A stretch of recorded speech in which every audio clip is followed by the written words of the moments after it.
बिहार के बेतिया में एक निर्माणाधीन दुर्गा पूजा पंडाल में अचानक आग लग गई, जिससे पूरा पंडाल में लगा बांस और बाकी का सामान जलकर राख हो गया। बेतिया के दुर्गा पूजा पंडाल में उस वक्त अफरा तफरी मच गई जब शॉर्ट सर्किट की वजह से अचानक आग लग गई और पूरा पंडाल धू-धू कर जल गया। जिसके बाद मौके पर पहुंची दमकल विभाग की टीम ने आग पर काबू पाया, लेकिन तब तक सब कुछ जल चुका था। गनीमत ये रही कि इस हादसे में कोई हताहत नहीं हुआ, लेकिन पूजा समिति को काफी नुकसान हो गया। हैरानी की बात तो ये थी कि जहां आग लगी वहां बिजली विभाग का कार्यालय भी है। बावजूद इसके इतनी बड़ी घटना हो गई और आग लगने के बाद आसपास के इलाकों में बिजली बाधित हो गई। इधर हरियाणा की रैली में जेपी नड्डा ने कांग्रेस पर निशाना साधा। बीजेपी अध्यक्ष जेपी नड्डा ने हरियाणा के कैथल में एक जनसभा की और परिवारवाद के बहाने कांग्रेस पर फिर हमला बोला। दिल्ली से जर्मनी जाने वाले 2 विमानों की उड़ानों को रद्द कर दिया गया। इसके बाद एयरपोर्ट पहुंचे कई यात्रियों ने हंगामा किया। हालांकि बाद में पुलिस ने हंगामा कर रहे लोगों को शांत करवाया। बताया गया कि जर्मनी में पायलटों की हड़ताल की वजह से ऐसा हुआ। यूपी के आजमगढ़ में कुछ बदमाशों ने एक प्रधान के पति पर फायरिंग कर दी, जिसके बाद उन्हें अस्पताल में भर्ती करवाया गया। इस बीच भारत अब दुनिया के चंद ऐसे देशों में शामिल हो गया जो स्वदेशी तकनीक से एयरक्राफ्ट कैरियर बना सकते हो। प्रधानमंत्री नरेंद्र मोदी ने आईएसी विक्रांत देश की नौसेना को समर्पित कर दिया। इसके साथ ही पूरी दुनिया को मेक इन इंडिया अभियान की ताकत भी दिखा दी और यह साबित कर दिया कि भारत के पास नामुमकिन को मुमकिन बनाने का भी हौसला है। आईएनएस विक्रांत केवल एयरक्राफ्ट कैरियर नहीं है, बल्कि समंदर की लहरों पर तैरता हुआ एक शहर है। विक्रांत विशाल है, विराट है, विहंगम है। लहरों पर राज करने वाला एक ऐसा कैरियर जिस पर एक साथ 30 विमान खड़े हो सकते हैं। दुश्मन किसी भी तरफ से बुरी नजर भी डाल ले तो विक्रांत पलक झपकते ही उसका सर्वनाश कर सकता है। टॉर्पीडो से मिसाइलों तक कोई ऐसा हथियार नहीं जो विक्रांत पर तैनात न हो। भारत की नौसेना के सबसे पहले एयरक्राफ्ट कैरियर का नाम भी विक्रांत ही था। वो नए विक्रांत जैसा आधुनिक नहीं था, लेकिन फिर भी 1971 की जंग में उसने पाकिस्तान के छक्के छुड़ा दिए थे। अब उसी विक्रांत का नया अवतार दुश्मनों के होश उड़ा रहा है। सबसे बड़ी बात यह है कि जिस तरीके से चीन लगातार अपने आप को जो है ब्लू वाटर्स में मजबूत करने की कोशिश कर रहा है, वो जो है अब इससे जो है काफी हद तक लगाम लग पाएगी। विक्रांत जितना बड़ा है उतना ही रहस्यमयी है और जितना ताकतवर है उतना ही सुरक्षित भी। सबसे अहम बात यह कि जहां भी विक्रांत की तैनाती हो जाए वहां दुश्मनों का काल तय है, क्योंकि आईएसी विक्रांत में डिजाइन से लेकर तकनीक तक और मजबूती से लेकर हथियारों तक सब कुछ नए जमाने का है। पहली बार भारत ने कोई एयरक्राफ्ट कैरियर बनाया है, वो भी ऐसा जो ताकत के मामले में किसी मिसाइल से कम न हो। आईएसी यानी इंडिजिनस एयरक्राफ्ट कैरियर विक्रांत को बनाने में 20,000 करोड़ का खर्च आया। 262 मीटर लंबे और 62 मीटर चौड़े आईएसी विक्रांत का वजन 43,000 टन होगा, जब उस पर उसकी पूरी क्षमता के बराबर वजन मौजूद हो। अब तक इतना भारी एयरक्राफ्ट कैरियर बनाने वाले देश केवल अमेरिका, ब्रिटेन, रूस, चीन और फ्रांस है। भारत ऐसा छठा देश बन गया है। आईएसी विक्रांत पर एक साथ 30 एयरक्राफ्ट तैनात किए जा सकते हैं। मतलब वायुसेना की एक बहुत बड़ी टुकड़ी समुद्र की लहरों पर एक साथ तैनात करने की क्षमता। कुल 1600 नौसैनिकों का स्टाफ एक बार में इस एयरक्राफ्ट कैरियर पर तैनात रहेगा। मतलब यह कि विक्रांत समुद्र के बीच बसे किसी शहर से किसी भी मामले में कम नहीं होगा।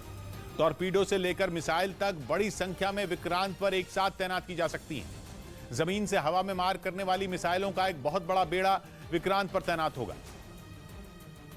इसीलिए समुद्र में भारत की ताकत पाकिस्तान और चीन दोनों के लिए बहुत बड़ी टेंशन है। हिंद महासागर में चीन लंबे समय से अपने पैर फैलाने की कोशिश में लगा है, लेकिन आईएसी विक्रांत के आने से देश के सारे दुश्मनों को अपनी रणनीति बदलनी पड़ेगी। विक्रांत का दम दिखाने के लिए ही ये कार्यक्रम आईएसी विक्रांत पर रखा गया था। आजादी के इस अमृत काल में भारतीय नौसेना का विजन एट 100 है, एक फुल्ली आत्मनिर्भर नेवी बनना। खुद प्रधानमंत्री नरेंद्र मोदी ने भारत की स्वदेशी तकनीक की तारीफ की। आईएनएस विक्रांत के हर भाग की अपनी एक खूबी है, एक ताकत है, अपनी एक विकास यात्रा भी है।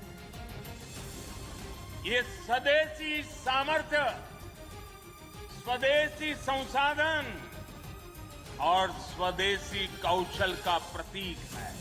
माना जा रहा है कि आईएसी विक्रांत के बनने से भारत के लिए कुछ नए रास्ते भी खुलेंगे। अब बड़े एयरक्राफ्ट कैरियर भारत केवल बनाने में भी समर्थ नहीं है, बल्कि विदेशों में भेजने का काम भी भारत कर पाएगा। और इसके साथ ही भारतीय नौसेना ने ब्रिटिश शासन की आखिरी निशानी को भी खत्म कर दिया। भारत की नौसेना को प्रधानमंत्री नरेंद्र मोदी ने नया ध्वज दिया, जिसमें ब्रिटिश शासन की कोई निशानी मौजूद नहीं है। भारत की आजादी से पहले ही ब्रिटिश शासन में भारत की नौसेना बना ली गई थी। उसी वक्त नौसेना के ध्वज में बहुत बड़े सफेद रंग के बेस पर लाल रंग की चौड़ी पट्टियों से एक क्रॉस बना होता था। कई बार भारतीय नौसेना का नाम और ध्वज बदला, लेकिन ये क्रॉस नहीं बदला। इस बार भारतीय नौसेना के ध्वज से वो निशानी भी मिटा दी गई। प्रधानमंत्री नरेंद्र मोदी ने मानसिक गुलामी के निशान मिटाने का ऐलान लाल किले से भी किया था।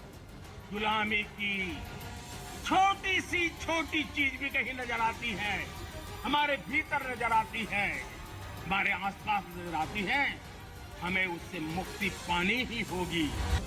अब भारत की नौसेना की किसी नाव से लेकर बड़े जहाजों तक यही नया झंडा लहराता हुआ दिखेगा, जिस पर भारत का तिरंगा झंडा होगा और ब्रिटिश शासन की कोई निशानी नहीं होगी। उधर भारत सरकार की तरफ से हल्के लड़ाकू विमान तेजस का नया वर्जन तैयार करने के प्रस्ताव को मंजूरी दे दी गई। सुरक्षा मामलों की कैबिनेट कमेटी ने LCA Mark II के डेवलपमेंट प्रोजेक्ट को मंजूरी दे दी, जिसके बाद तेजस का ज्यादा खतरनाक अवतार बनने का रास्ता खुल गया, क्योंकि नया तेजस पहले से ज्यादा घातक साबित होगा। दावा तो किया जा रहा है कि नया तेजस पुराने मिग की तो जगह लेगा ही, मिराज और जगुआर की भी जगह ले पाएगा, क्योंकि अगले 10 साल में ये सभी फाइटर जेट बदलना जरूरी हो जाएगा। ऐसे में अगर देश को इनका मेड इन इंडिया विकल्प मिल गया तो सेना की चुनौती आसान हो जाएगी। माना जा रहा है कि नए तेजस का इंजन भी पूरी तरह भारत में बनेगा, जिसका सीधा मतलब ये कि ये फाइटर जेट पूरी तरह आत्मनिर्भर भारत की सशक्त मिसाल होगा। भारत के पास पहले से हल्के लड़ाकू विमान तेजस मौजूद है। भारत की वायुसेना के पास 30 तेजस हैं, जिनका बड़े पैमाने पर इस्तेमाल किया जाता है। हालांकि नए तेजस की सबसे बड़ी ताकत उसकी रफ्तार हो सकती है, ऐसी रफ्तार की पलक झपकते ही गायब हो जाए। अगले 5 साल में तेजस मार्क II को तैयार करने का लक्ष्य रखा गया है। अगर ये लक्ष्य हासिल कर लिया गया तो अगली पीढ़ी के लड़ाकू विमान तैयार करने में भी भारत आत्मनिर्भर हो जाएगा, जिसके बाद रक्षा उपकरणों के अंतर्राष्ट्रीय बाजार में भारत की मौजूदगी बढ़ जाएगी। कई मायनों में भारत के लिए तेजस का Mark II version game changer साबित हो सकता है। रफ्तार इस नए वर्जन की सबसे बड़ी ताकत बताई जा रही है। इसकी अधिकतम रफ्तार 2385 किलोमीटर प्रति घंटा होगी। आवाज की गति से लगभग दुगनी होगी ये रफ्तार, इसीलिए इसके नाम के साथ Mark II लिखा जा रहा है। शुरुआत में जो डिजाइन बनाया गया है उसके मुताबिक इसमें 13 तरह के अलग अलग हथियार और मिसाइलें तैनात की जा सकेंगी। कुल रेंज होगी 2500 किलोमीटर, मतलब ये कि एक बार ईंधन भरने के बाद बिना रुके 2500 किलोमीटर तक ये उड़ान भर सकता है। तेजस Mark II की अधिकतम ऊंचाई 56,758 फीट है। ऊपर से हल्का होने की वजह से ये अपनी ऊंचाई कम या ज्यादा बाकी जहाजों के मुकाबले बेहद कम वक्त में कर पाएगा। ये एक 2 सीटर प्लेन होगा, जिसमें सेंसर और रेडार पुराने तेजस से ज्यादा आधुनिक और सटीक होंगे। इधर खबर है कि भारतीय सेना को जल्द ही एक ऐसी बैलिस्टिक मिसाइल मिल सकती है जो चीन और पाकिस्तान की नींद उड़ा देगी। बताया गया कि सेना के लिए रिसर्च करने वाली संस्था DRDO ने इस घातक मिसाइल का डिजाइन भी तैयार कर लिया है, जो इतनी ताकतवर होगी कि उसके डर से न तो चीन कोई चाल चल पाएगा और न ही पाकिस्तान हमले की जुर्रत करेगा। बताया गया कि जैसे ही ये बैलिस्टिक मिसाइल तैयार हो जाएगी, उसे हिंद महासागर, बंगाल की खाड़ी और अरब सागर में तैनात कर दिया जाएगा, जो इन इलाकों की पूरी हिफाजत करने में सक्षम होगा।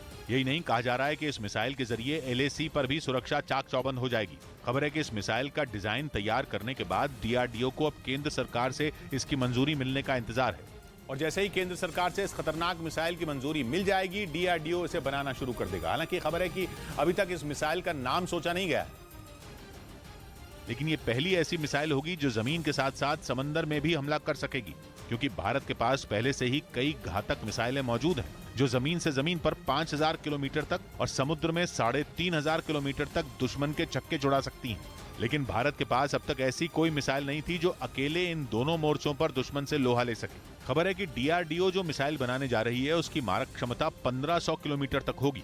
बताया गया कि इस मिसाइल की जरूरत इसलिए पड़ी क्योंकि चीन हिंद महासागर में एक बड़ा खतरा बनता जा रहा है।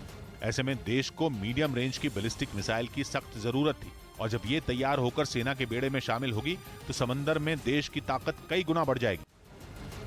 बात बिहार के आरा की करेंगे। बिहार के आरा में पुलिस ने भारी मात्रा में विदेशी शराब बरामद की। हालांकि इस दौरान आरोपी दुकानदार फरार हो गया। आरा जिले की एक सामान्य सी पान की गुमटी के बाहर कई गाड़ियां पहुंची। अधिकारियों ने फौरन ही गुमटी की तलाशी लेना शुरू कर दिया और यहाँ से बरामद सामान को देखकर वो चौंक गए। उन्हें भारी मात्रा में विदेशी शराब मिली, जिसे अधिकारियों ने जब्त कर लिया। हालांकि इस कार्रवाई के दौरान आरोपी दुकानदार मौके से फरार हो गया।